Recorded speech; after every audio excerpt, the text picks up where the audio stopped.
who broke the whole Meghan Markle bullying scandal.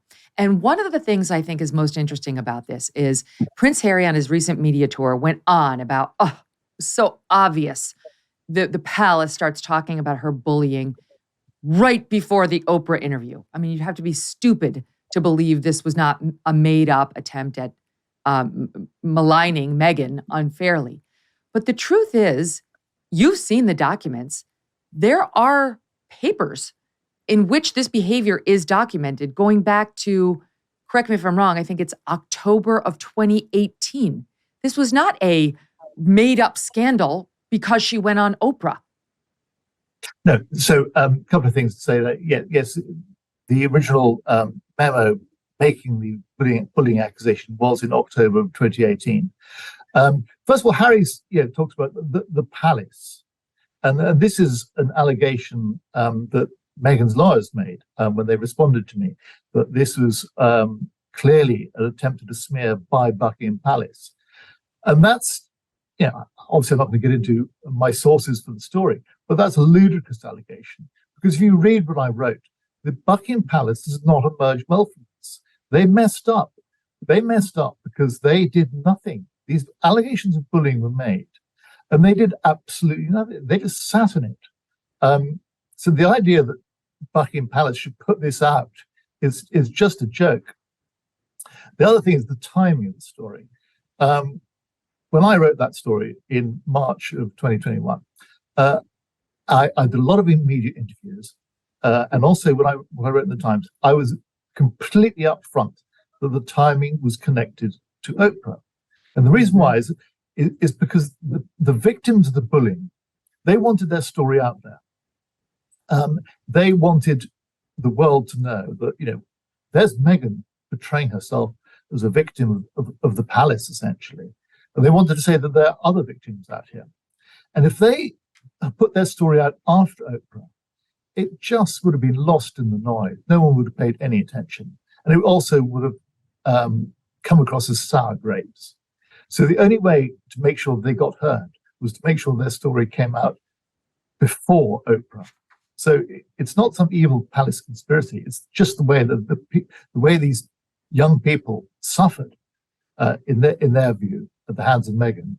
They just wanted that to be heard by the rest of the world. And whereas Meghan, I mean, we heard from Gayle King after her best friend Oprah interviewed them.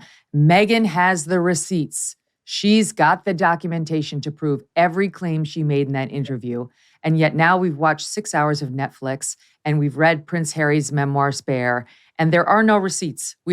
There is nothing to prove that the royal family has a racist who's concerned about how dark the baby's skin is going to be, or these other allegations that she said to Oprah. However, you do have receipts. You claim in the book to have seen receipts, so to speak, of the bullying, including, you write as follows. On October 26th, 2018, just as Harry and Meghan were flying from Tonga to Sydney for the Invictus Games, Jason, is it Knopf? Is that how you pronounce his name? Knopf, yeah. Jason Knopf, who worked for a time, he worked for William, Kate, and Harry, and then he split off to just William and Kate after things went south with Meghan and Harry. Knopf wrote an email to his immediate boss, Simon Case, Prince William's private secretary, saying he had spoken to the head of HR for the palace, again, this is 2018, about, quote, some very serious problems concerning Meghan's behavior. He wrote, quote, I am very concerned that the Duchess was able to bully 2 PAs out of the household in the past year. The Duchess seems intent on always having someone in her sights. She is bullying X, name withheld by author, and seeking to undermine her confidence. We have report after report from people who have witnessed unacceptable behavior toward X, despite the universal views from her colleagues that she's a leading talent within the household who's delivering first-rate work. Knopf, who's in daily contact with the staff, went on to say that the tour was very challenging and was made worse by the behavior of the Duchess, and goes on from there, saying the situation is very serious. So did you actually get to see this memo, Valentine? I had that memo read out to me. I didn't physically see it, but I have also, my source also showed me, should we say, physical evidence of other conversations backing up the allegation of bullying, and testimony from members of staff about the effect that Meghan's behavior had on them. People talking about how they were shaking with fear because they anticipated getting a roasting from Meghan, and how they felt physically sick. And it was obviously not a healthy working atmosphere. There was one point when one member of staff was trying to do something at a meeting that Meghan was trying to explain why something was difficult. And Meghan said to her, "Don't worry, if there's literally anyone else I could get to do this, I would." And that poor person was absolutely crushed.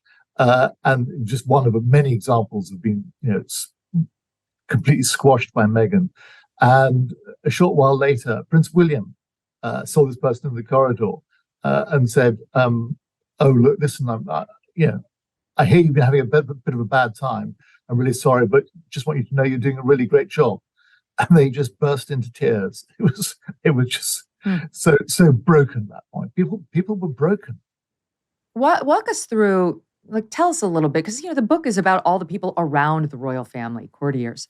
Walk us through who these people are, not in terms of identity, but when I read this, part of me asked myself, why is everybody always crying around her? Either she's terrible or these are a bunch of snowflakes, right? Are these snowflakes? Are these just weak-kneed people serving the royal family who need to toughen up a little?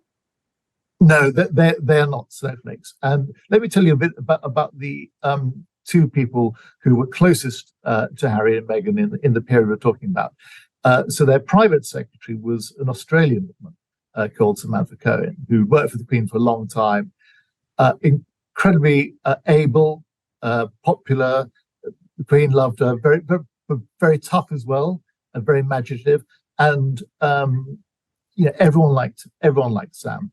And the communications person was a woman called Sarah Latham, who has dual US and UK nationality, and very tough, very experienced media professional. And these two people. So first of all, there's a point to be made that they're not stuffy old Brits. So the idea that the wicked old palace, tweedy old courtiers, crushing the spirit of free-thinking Meghan, that's just not true. And the other is that they believed in it at the beginning. They were very much on Harry and Meghan's side, and they wanted to make it work, and they did everything they could to make it work. But by the end of it, they and other people who work for Harry and Meghan were calling themselves the Sussex Survivors Club. And they were saying things like, they were describing Meghan as a narcissistic sociopath. And in one incredibly telling phrase, they said, "We were played."